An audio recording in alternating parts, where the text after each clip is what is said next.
Salve Romo Postinus, saya RK. Romo, saya mau bertanya. Apakah kalau setelah dikabulkan anulasi atau pembatalan perkawinan, otomatis boleh menerima komuni kudus atau belum boleh? Makasih Romo. Nah, saudara-saudari, bagaimana jawaban saya terhadap pertanyaan Bapak SK ini? Mari kita simak dengan baik. Ini jawaban saya. Pak SK, terima kasih atas pertanyaannya. Sebagai umat Katolik, kita perlu memahami dengan baik, benar dan bijak tentang aturan anulasi ini dalam hukum Gereja Katolik. Sebenarnya sudah banyak video katekese di YouTube, TikTok, Instagram, dan juga di dalam buku-buku Katolik yang membahas soal anulasi ini. Umat Katolik perlu tekun mendengarkan dan membaca katekese-katekese itu. Baiklah, saya ulangi lagi penjelasan mengenai anulasi atau pembatalan perkawinan ini. Mudah-mudahan menjadi jelas dan mau dipahami. Sederhananya, arti anulasi itu adalah pembatalan perkawinan yang memang tidak sah sejak awal atau sejak semula. Gereja atau hakim tribunal hanya menyatakan batal berdasarkan fakta yang sudah ada atau sudah terjadi sebelum menikah. Dengan kata lain, sebelum melangsungkan perkawinan, ada hal-hal yang membuat perkawinan tidak sah. Jadi, jelas ya, bahwa anulasi itu hanya berlaku bagi perkawinan yang tidak sah sejak awal. Jika perkawinan itu sah, maka tidak bisa dianulasi, kendati sudah melakukan perceraian sipil. Apa saja penyebab atau hal-hal yang membuat perkawinan tidak sah sejak awal? Jawabannya ada banyak, kita rangkum dalam 3 kategori. Kategori pertama, terkena salah satu halangan nikah, antara lain, kurang umur, impotensi. Sederhananya impotensi adalah tidak bisa melakukan hubungan seksual sama sekali.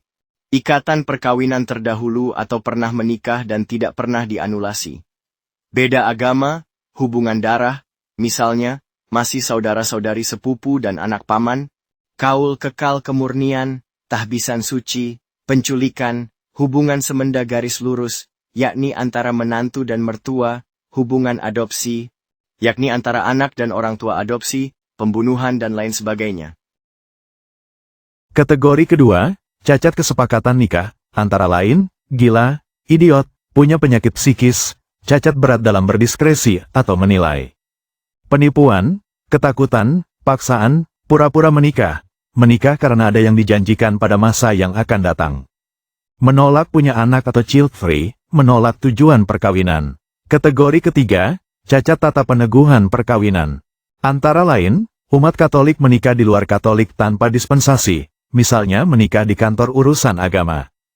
Saksi perkawinan kurang dari 2 orang, dan lain sebagainya. Hal-hal yang membuat perkawinan tidak sah ini harus sudah ada sebelum menikah. Kendati baru lebih dominan setelah menikah.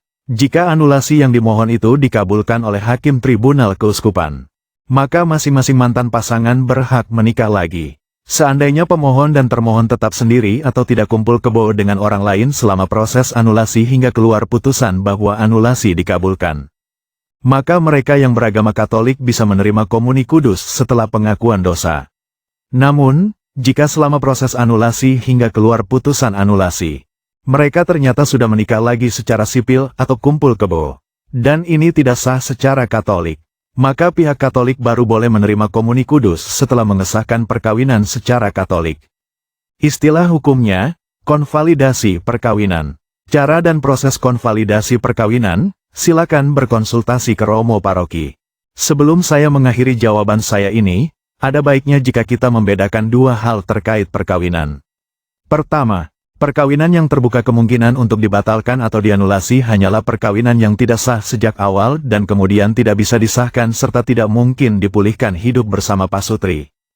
Kedua, perkawinan yang sah, tetapi ada berbagai macam kesulitan dan kegagalan, misalnya, salah satu atau keduanya tidak setia, atau tidak menafkahi pasangannya, dan konflik bahkan terjadi kekerasan verbal. Di dalam hidup perkawinan sah semacam ini, yang diusahakan adalah perdamaian. Pasutri mesti berjuang saling memaafkan, dan tidak dengan emosional menghadapi berbagai permasalahan itu. Pasutri mesti selalu dengan rendah hati mengakui bahwa tidak ada yang sempurna. Itu sebabnya, dalam janji perkawinan, pasutri saling menyatakan bahwa mereka setia menjadi pasangan satu sama lain dalam untung dan malang, waktu sakit dan sehat. Tuhan memberkati.